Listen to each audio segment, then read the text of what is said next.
Alvaro Obregón was the president of Mexico from 1920 to 1924 and was elected again in 1928, right before his death.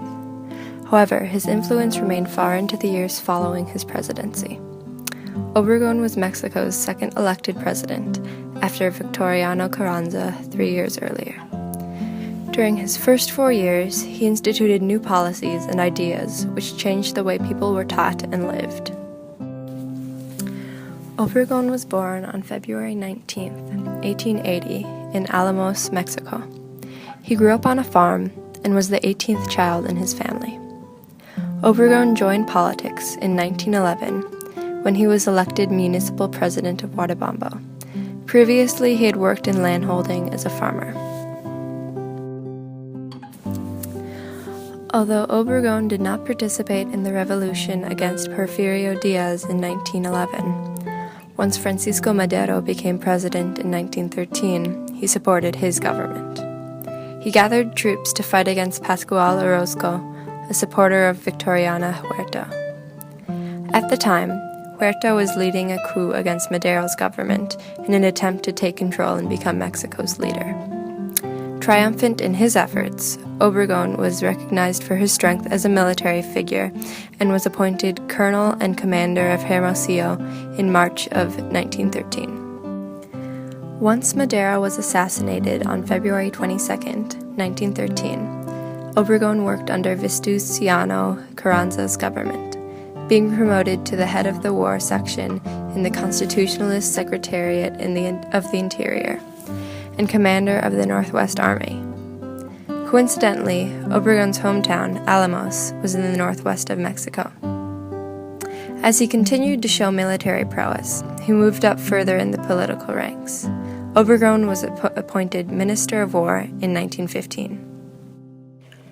Something much greater and much more sacred is at stake: the creation of justice, the pursuit of equality, the disappearance of the powerful, and the creation of an equilibrium in our national economy.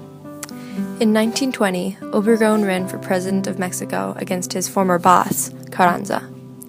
He denounced the corruption and aspects of dictatorship that had become associated with Carranza's leadership. Carranza summoned Obregón to Mexico City for an investigation, really a guise for attempted arrest, and sent federal troops to Sonora. The people of Sonora disliked the military presence in their town. Obregón gained public support in the revolt to Agua Prieta. This was a mutiny of Obregón's People's Army against the federal troops. Obregón was then subsequently elected president of Mexico and sworn in on December 1, 1920, putting an end to the revolution. Carranza, on the other hand, was later betrayed and murdered.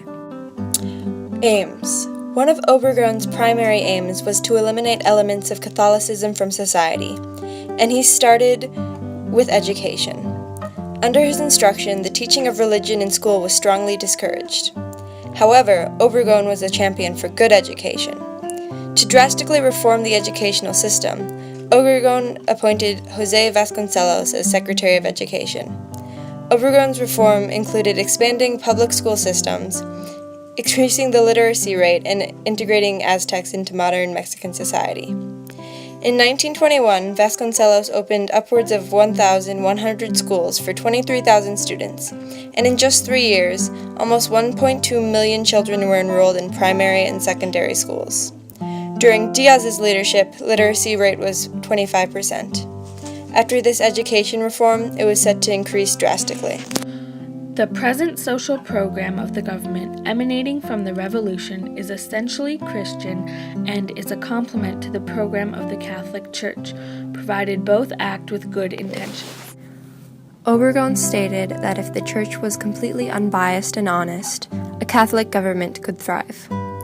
But since Obregón was a strong proponent of social reform, and Catholicism in Mexico had experienced forms of corruption, he saw separation of church and state as necessary. These secular schools were beginning to take the place of religious leaders in the community, causing outrage among members of the church. The Constitution of 1917 prohibited religious education, as well as land ownership and political involvement of the church. This set the stage for bad government-church relations, which were only worsened in 1921 after the bombing of the residences of 2 archbishops. The cultural missionary and rural teacher came increasingly to take the place of the priest in the agrarian communities.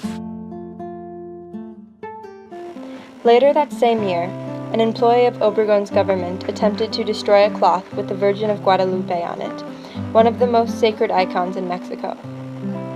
Obregon, as was practiced at the time, chose a successor to his government. The successor was Plutarco Elias Calles, a strident atheist who only worsened relationships with the church. Calles, elected in 1924, would implement many harsh anti-clerical laws. Enforced post haste, these laws put sanctions on many aspects of religious practice. For example, dressing in religious clothing outside of church could be heavily fined up to 500 pesos, an equivalent of $250 at the time.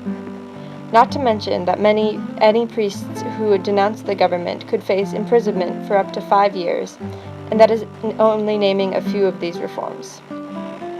The slew of laws caused tensions to boil until August 3rd of 1926, when violence suddenly escalated in a shootout between members of a Catholic church and federal troops. 18 people were killed, and thus started the Cristeros War. The Cristeros War was a civil war between the oppressed religious values of the Mexican church and the largely anti-religious government, and would continue for 3 years. At least 80,000 more people would die due to the fighting. In his own presidency, Obregon amended the Mexican Constitution to include educational reforms, along with other reforms. Changes to Articles 3, 24, and 27 were especially important. Article 3 stated the minutiae of what could and could not be taught in Mexican schools. Important sections stated that education must be completely free of bias. It also explicitly stated that all public educational curriculum had to be approved by the government. Official religious corporations or organizations were forbidden from interfering in public education. The amendment also made elementary education mandatory, and all state-run education was made free. Article 24. Every man is free to pursue the religious belief that best suits him, and to practice its ceremonies, devotions, or cults, as long as they do not constitute a crime. Congress cannot dictate laws that establish or abolish any given religion. Ordinarily, all religious acts will be practiced in temples, and those that are extraordinarily practiced outside of temples must adhere to law. Although these laws promoted religious freedom, the article also placed some heavy restrictions on religion. All land was owned by the government was subject to its religious control. Aims. Obregon wanted to redistribute land as to benefit the Mexican people, as well as the economy. However, he thought that regular farm laborers had a lot to learn about modern farming techniques and management. He also had to redistribute the land without angering the rich landholders, who were vital for the success of the government. So he developed a policy of giving land gradually, and not at the expense of the elite. He created new legislation to help people apply for land, and that said they could settle on any public, uncultivated land. Article 27 stated what land was privately owned and what land was government property. It was important because it changed land ownership, qualifications, and rights in relation to foreign and sovereign ownership. Obregon distributed 44 million acres of land to benefit the working class, but a good deal of land was still in the possession of the rich haciendas, as they had the most political power. Obregon wanted to repair U.S.-Mexican relations after the revolution. He knew that Mexico held a large percentage of the world's oil, so that made Mexican land very valuable, and also very vulnerable to U.S. invasion. Obregon came to an agreement with Coolidge's government, the Bucareli Treaty of 1923. This treaty allowed the U.S. oil plants in Mexico to continue production and made the U.S. officially recognize Obregon's regime. Because public opinion of the government at large was still very fluid, Obregon used propaganda to gain popularity. The most influential form of propaganda were the public murals that glorified revolutionary heroes and promoted a strong sense of nationalism. Some of the most well-known artists included Diego Rivera, David Siqueiros, and Jose Orozco. Even though he was elected after Calles left, Obregon's second presidency was to be short-lived. On July 17, 1928, a religious fanatic named Jose de Leon Toral snuck a pistol into the dinner party that Obregon was attending. When Obregon was least expecting it, Toral shot him 5 times in the face, killing him instantly. Toral himself was a Roman Catholic who blamed Obregon for religious persecution and the then raging Cristeros War. Ironically, at the time of his death, Obregon had been attempting to negotiate an end to the Cristeros War. Once he was killed, his government blamed the church, and all attempts at negotiations ended. The Cristeros War would wage on until 1929. The same year, Toral was executed in Mexico City. Emilio Portes Gil was sworn in as an interim president while the country tried to figure out what to do. Obregon was immediately martyrized after his death, with monuments and murals created in his honor. But the impact Obregon had on Mexican society went beyond that. Obregon's government had established a firm base for future governments to build on, giving them time to build and change things. Despite his achievements in the bettering of the country, however, he's remembered more as the man who survived the longest and came out on top. He's not admired like Emiliano Zapata, though at the same time he's not hated like Huerta. Obregon brought stability to Mexican society without any drastic changes. Obregon's attempts to separate and mitigate the effects of Catholicism on society were somewhat successful. However, Mexican society remains very strongly Catholic to this day, with religion still being taught in schools. The main change was the reprioritization of accessible education. Land distribution under Obregon's government was fairly successful, giving land back to laborers under government supervision. But most of the land remained under the control of the rich hacienda owners. Obregon's biggest reform in Mexico was the reparations of U.S.-Mexico relations. He utilized the oil resources as a tool for diplomacy in the Treaty of Bucareli in 1923 and earned international recognition as a competent country.